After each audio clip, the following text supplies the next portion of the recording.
இந்த உலகத்துல எத்தனையோ சிவன் கோயில் இருக்கு. ஆனா கடலுக்கு நடுவுல அலைகள் விலகி வழிவிட்டா மட்டும் தரிசனம் தர ஒரு கோயில் இருக்குன்னு தெரியுமா? குஜராத் மாநிலம் பாவ்நகர் கடலோரத்துல இருக்குற நிஷ்கலங் மகாதேவ் கோயில்தான் அது. மதிய நேரத்துல கடல் அலைகள் சுமார் 1 முதல் 2 கிலோமீட்டர் வரை பின்வாங்கி சிவனுக்கு வழிவிடும்.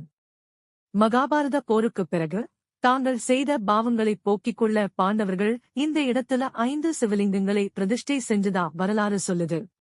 இங்க இன்னமும் அந்த 5 லிங்கங்களும் கடலுக்குள்ளேயே இருக்கு. தினமும் ஒரு குறிப்பிட்ட நேரத்துல கடல் நீர் மட்டும் எப்படி உள்வாங்குதுங்கிறது இன்னமும் ஒரு ஆச்சரியமான இயற்கை நிகழ்வுதான். ஆனா பக்தர்கள் இதே கடல் அரசனே சிவனை வணங்குவதாக நம்புறாங்க.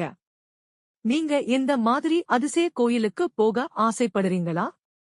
கமெண்ட்ல சொல்லுங்க. நாளை காளிங்க நர்த்தனம். இன்றும் அந்த பாம்பு இருக்கிறதா? பார்க்க பிரெயின் எக்கோவை சப்ஸ்கிரைப் பண்ணுங்க.